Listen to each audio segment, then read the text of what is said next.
चतुर्थी के दिन सात गांठ वाली दुर्वा 21 ले लो और चतुर्थी के दिन गणेश जी को समर्पित कर दो। पंचमी तिथि को उस दुर्वा को उठाकर दूध में डाल दो और उस दुर्वा को दूध में डालकर उस दूध में उस दुर्वा को मल लो और जिसके सफेद चमड़ी पड़ गई हो, चर्म रोग हो गया हो, उस दूध को उस दुर्वा के साथ, दूध नहीं भी हो तो पंचमी के दिन दुर्वा का लेपन शरीर पर कर लें। आधे घंटे तक करने पर पंचमी को प्रदोष काल में स्नान कर लें। महाराज, आपको चर्म रोग में आराम लग जाएगा, सफेद चमड़ी अपने असली रंग में आना प्रारंभ हो जाएगी। गणेश पुराण दुर्वा का मूल बता।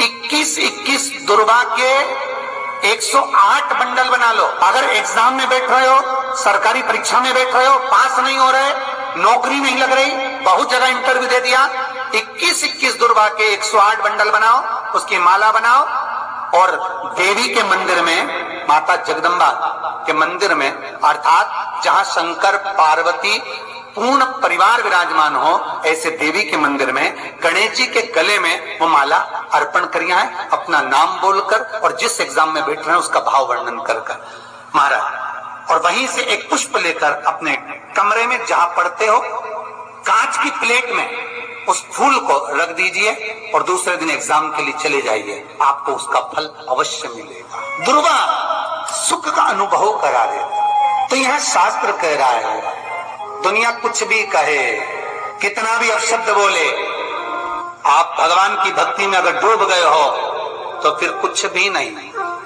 कोई कुछ भी कहे, आपकी चित्तवृत्ति में अगर भगवान समाहित है तो फिर क्या सोचें।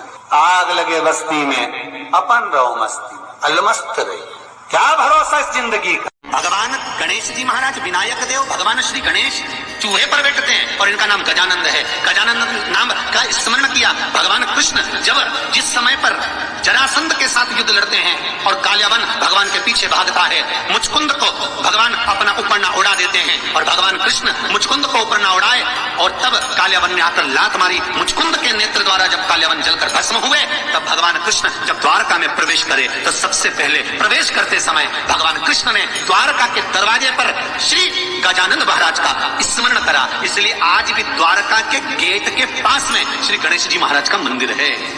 आज भी शास्त्र कह रहा है, सतयुग में सिंह वाहन विनायक, त्रेता में मोर वाहन मोरध्वज, द्वापर में चूहा वाहन गजानंद, और जब कलयुग अपने घोर प्रभाव में आएगा, कलयुग जब अपना असर पूर्ण दे देगा, तब श्री गणेश जी महाराज घोड़े पर विराजमान होंगे और उनका ध्रुमकेश नाम पड़ेगा। ये गणेश पुराण में श्री वेदव्यास जी वर्णन करती है महाराज, ध्रुमकेश। और उनका वाहन होगा घोड़ा। अभी चूहा है, फिर घोड़ा वाहन। जब घोर कलयुग आएगा, हर जगह पर हाहाकार मच जाएगा, मनुष्य की आकृति छोटी होती चली जाएगी, मनुष्य की आकृति बहुत छोटी होती चली जाएगी, तब भगवान श्री गणेश जी महाराज स्वयं ध्रुमकेश होकर घोड़े पर विराजमान हो जाए। बहुत सुंदर भाव है महाराज। शिव गणेश कार्तिकेय का जो नाम कीर्तन है, नाम जाप है, वो जीवन का सुख देने वाला, जीवन का सुख।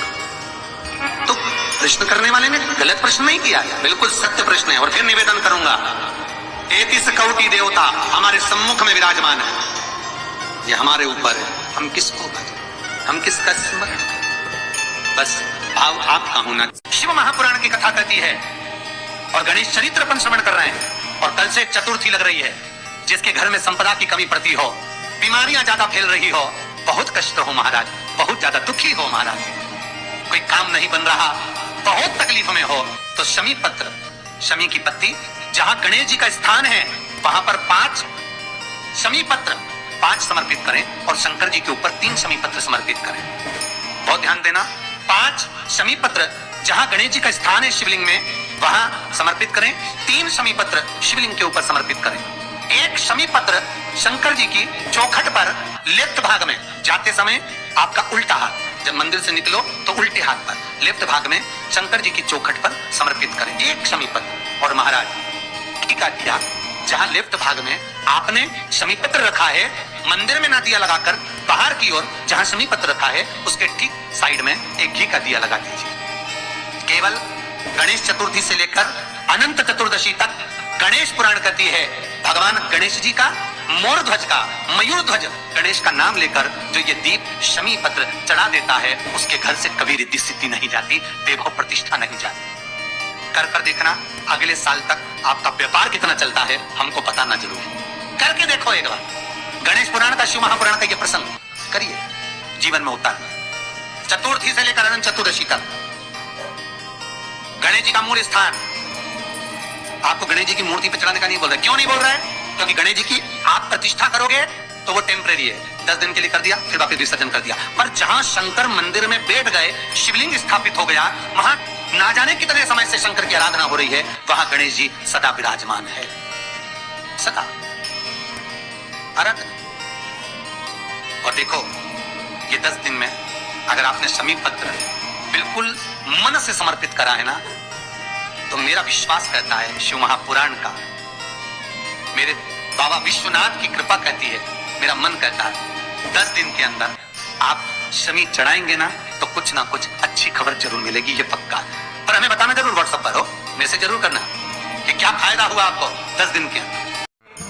चतुर्थी के दिन 7 गांठ वाली दुर्वा 21 ले लो और चतुर्थी के दिन गणेश जी को समर्पित कर दो। पंचमी तिथि को उस दुर्वा को उठाकर दूध में डाल दो और उस दुर्वा को दूध में डालकर उस दूध में उस दुर्वा को मल लो, और जिसके सफेद चमड़ी पड़ गई हो, चर्म रोग हो गया हो, उस दूध को उस दुर्वा के साथ, दूध नहीं भी हो तो पंचमी के दिन दुर्वा का लेपन शरीर पर कर लें। आधे घंटे तक करने पर पंचमी को प्रदोष काल में स्नान कर लें, महाराज आपको चर्म रोग में आराम लग जाएगा, सफेद चमड़ी अपने असली रंग में आना प्रारंभ हो जाएगी। गणेश पुराण दुर्वा का 21 दुर्वा के 108 बंडल बना लो। अगर एग्जाम में बैठ रहे हो, सरकारी परीक्षा में बैठ रहे हो, पास नहीं हो रहे, नौकरी नहीं लग रही, बहुत जगह इंटरव्यू दे दिया, 21 दुर्वा के 108 बंडल बनाओ, उसकी माला बनाओ और देवी के मंदिर में, माता जगदम्बा के मंदिर में, अर्थात जहां शंकर पार्वती पूर्ण परिवार विराजमान हो, ऐसे देवी के मंदिर में गणेश जी के गले में वो माला अर्पण करिए है, अपना नाम बोलकर और जिस एग्जाम में बैठ रहे हैं उसका भाव वर्णन कर महाराज, और वहीं से एक पुष्प लेकर अपने कमरे में जहां पढ़ते हो कांच की प्लेट में उस फूल को रख दीजिए और दूसरे दिन एग्जाम के लिए चले जाइए, आपको उसका फल अवश्य मिलेगा। दुर्वा सुख का अनुभव करा देता। तो यह शास्त्र कह रहा है, दुनिया कुछ भी कहे, कितना भी अपशब्द बोले, आप भगवान की भक्ति में अगर डूब गए हो तो फिर कुछ भी नहीं। कोई कुछ भी कहे, आपकी चित्तवृत्ति में अगर भगवान समाहित है तो फिर क्या सोच, आग लगे बस्ती में अपन रहो मस्ती, अलमस्त रही, क्या भरोसा इस जिंदगी का।